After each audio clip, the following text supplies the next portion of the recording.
11h, 13h. Rien ne va plus au sein du gouvernement. C'est la crise en cause, la politique énergétique et la polémique des éoliennes. Elles coûtent un pognon de dingue, ne sont pas véritablement efficaces et donc il faut privilégier le nucléaire. C'est en substance ce que demande Bruno Retailleau et qui rappelle la position historique de la droite. Et il s'est fait indirectement taper sur les doigts par Emmanuel Macron, mais pas que. Vous avez Madame Agnès Pannier-Runacher, la ministre de la Transition écologique, qui a été ultra virulente. On va l'entendre dans un instant.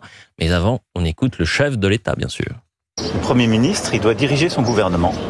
Et les ministres du gouvernement doivent s'occuper des politiques qu'ils conduisent. Chaque ministre. Parce que si on se met à avoir des ministres qui s'occupent de tout, ça ne s'appelle plus un gouvernement.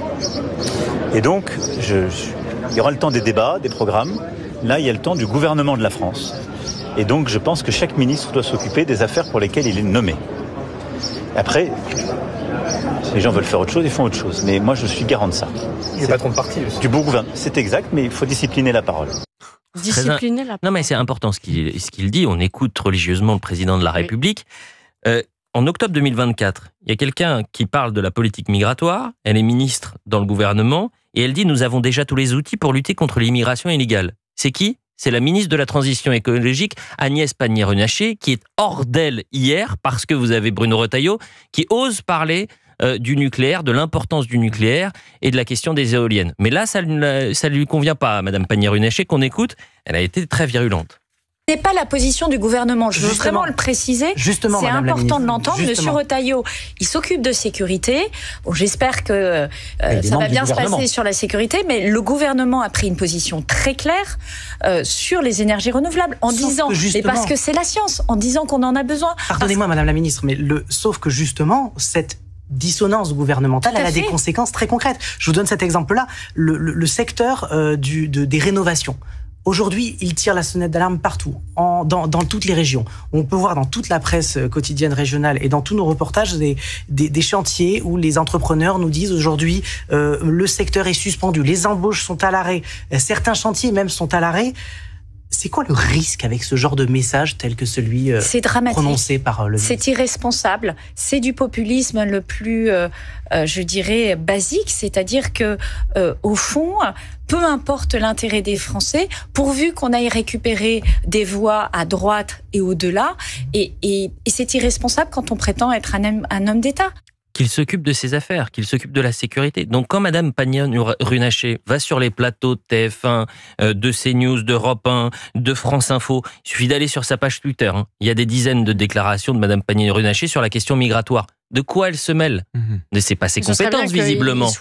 Il n'y a pas de paroles dissonantes au sein du gouvernement. C'est vrai on peut en avoir des paroles dissonantes. Non, c'est pas utile sur ce sujet-là.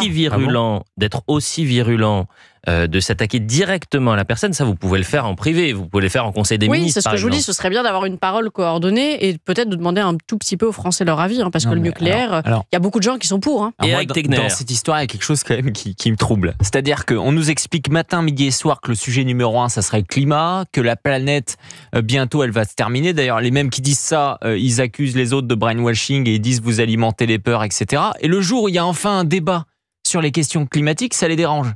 Et ce qui les dérange, en fait, c'est juste que pour une fois, il n'y a pas la même position. C'est tout. C'est quand même une grande arnaque, je trouve, cette question. On veut dire, oui, les jeunes, il faut en parler, il faut parler de l'avenir, il faut parler de tous ces sujets-là. Mais en revanche, il y a une seule ligne à suivre.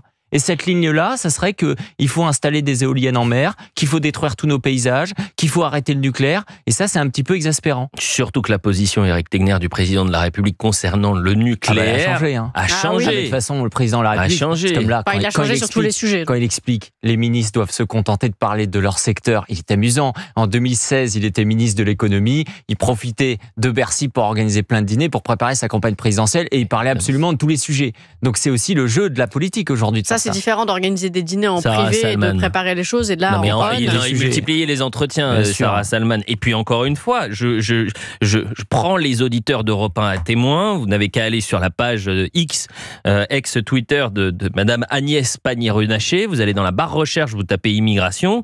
1, 2, 3, 4, 5, à minima, vraiment.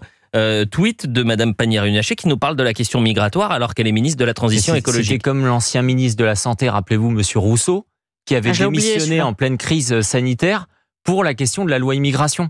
En fait, la vérité, c'est que ces gens-là qui incarnent l'aile gauche de la majorité, dès qu'on va parler d'insécurité et d'immigration, ils se sentent obligés en permanence de critiquer soit Gérald Darmanin, soit Bruno Retailleau, parce que, évidemment, ils n'ont rien à voir avec les sujets qui sont portés aujourd'hui. Mais je répète sa phrase, octobre 2024, elle parle de la politique migratoire. Nous avons déjà tous les outils pour lutter contre l'immigration illégale.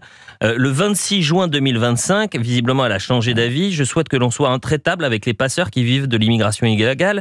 Mais soyons honnêtes avec nous-mêmes, dans de nombreux secteurs ne peuvent pas fonctionner sans leurs travailleurs immigrés. Elle a une vision très intéressante de la question migratoire, Madame Agnès Pannier-Runacher, qui n'est pas forcément raccord avec la volonté des Français.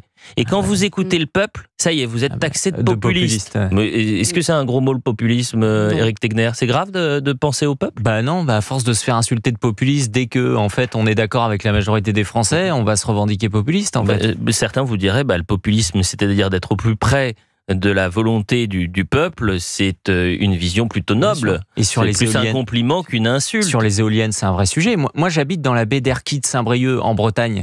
Mais ils ont complètement ruiné les paysages en installant des éoliennes en mer. C'est une catastrophe pour les pêcheurs qui s'en plaignent, pour la biodiversité, etc. Tout le monde sur le terrain, on était tous contre. À aucun moment, l'avis de la population était pris en compte. Et c'est les mêmes qui, depuis plusieurs années, nous parlent de démocratie participative, de consultation des Français, etc. Mais sur ces sujets-là, quand même, ils vont augmenter de façon massive l'installation d'éoliennes en mer et à aucun moment, ils vont interroger les Français. Après, juste Agnès Pannier-Runacher, elle n'a pas tort quand on dit on a déjà les outils, c'est juste qu'on ne les applique pas. Mais techniquement... sur la question migratoire? Sur les OQTF, mais quelle par est exemple, la compétence de Agnès Pannier-Runacher sur la question migratoire? Visiblement, elle demande à M. Retailleau de ne pas parler de la question des éoliennes, mais elle se permet de parler des règles et des mesures sur les questions migratoires. C'est assez surprenant quand même. Si vous souhaitez réagir, 01 80 20 39 21, on est en direct avec Julien. Bonjour Julien. Oui, bonjour à toute l'équipe d'Europe 1. Comment ça va Julien? Ça va très bien. Déjà en vacances, Julien? Non, pas encore. On va attendre 3 semaines et on va en profiter derrière.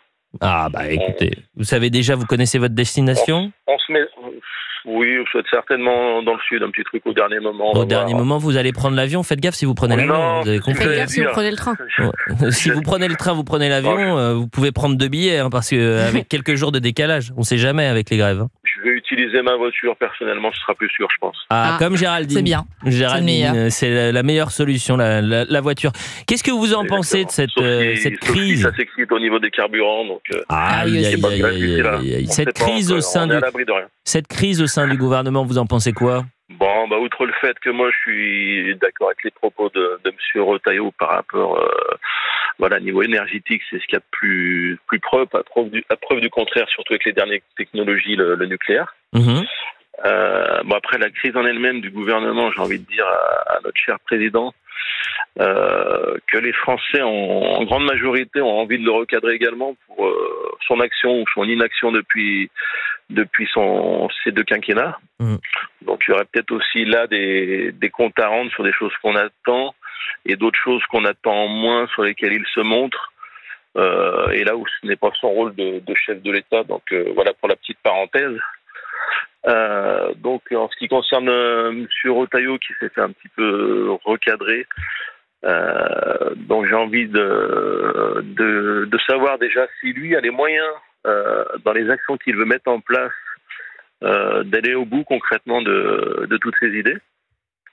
Donc voilà, je pense qu'il est un petit peu pieds et poings liés sur pas mal de sujets dans son ministère. C'est pas le chef, hein. Qu'est-ce que vous voulez que je vous dise? C'est évidemment le premier flic de France, mais si vous avez un Premier ministre qui n'est pas raccord avec les volontés du ministre de l'Intérieur et vous avez un président de la République qui n'a pas la même ligne sur les questions migratoires ou sécuritaires, qui considère par exemple qu'on lave le cerveau lorsqu'on parle de ce qu'il considère être des faits divers, c'est sûr que ça paraît être un peu plus compliqué. Vous restez avec nous Julien, on continue de parler puisqu'il y a de cette polémique et de cette crise au sein du gouvernement, parce que Agnès Pannier-Runacher, qui est sortie de ses gonds hier soir à la télévision, aurait peut-être pu rétropédaler. Pas du tout.